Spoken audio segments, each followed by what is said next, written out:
Hey, Hope here with another video for you today. This time we're finishing the Omega Protocol first phase, reviewing Pantokrator.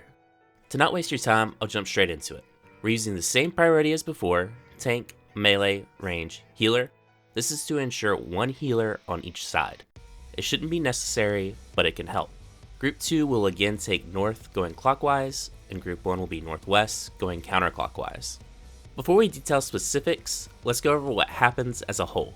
Each player receives 3 debuffs: an inline debuff, a corresponding guided missile Kyrios incoming debuff. This is a personal AoE missile that you will have to take away from the party, and a condensed wave cannon Kyrios with a random timer. This is a line AoE you need to share with 2 other people. Half the party will go to one side each. Then the AoE from the boss that divides the arena will rotate either clockwise or counterclockwise and continue for the duration of the mechanic. During this, every player will drop puddle AoEs, forcing you to move constantly. You will also need to leave your party to drop your missile and return to them after without putting any puddles in the way.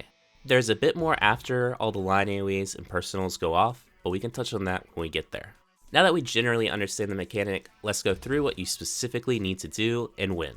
First step is getting to the correct side, so check your priority and move across if you need to. Sometimes it can be confusing as to where the safe spot counts as. We will always use the center of the safe spot as where it is, and follow the north clockwise and northwest counterclockwise priorities. Here are a few examples.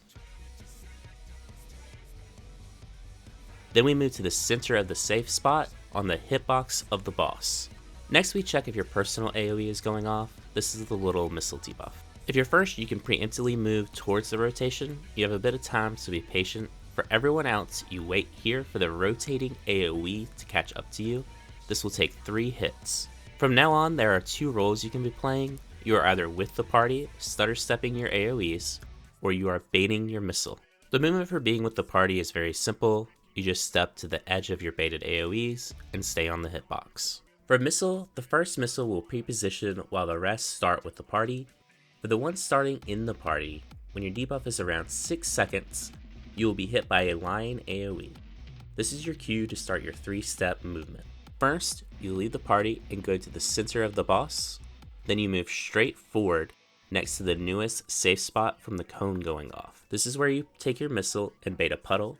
Then you peel off the boss and the party rotates under you. You bait one last puddle and rejoin the party and begin stutter stepping again. And that's all for that part of the mechanic. It will take some time for you to get used to the movement, but once you do, it's very clean, simple, and easy. Now there's one more mechanic in this phase, and I consider it part of Pantokrator. The boss will assign 3 random non-tank players with a prey marker. Shortly after, these 3 players will be targeted with a line AoE that applies a vuln, meaning you can only take 1. This happens twice, so after the first 3 players are hit, the next 3 will need to be ready to take their place. We have the lines bait southeast, south, and southwest. We do this a lot like 10 Strike. We do a very general lineup left to right, with Group 1 on the left, Group 2 on the right, and melee in the middle. This will give you an easy time deciding who takes what spot, and the 3 remaining players have a lot of time to pre-position to show which spot they will take. While all of that is happening on the south, the boss additionally targets the 2 furthest players with giant wide cone AoE tank busters.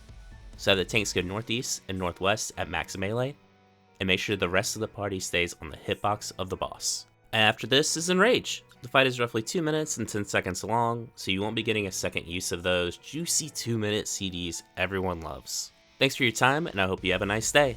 I'm trying new styles of guide with this, so I hope it's helpful. If you want to see something different, just let me know.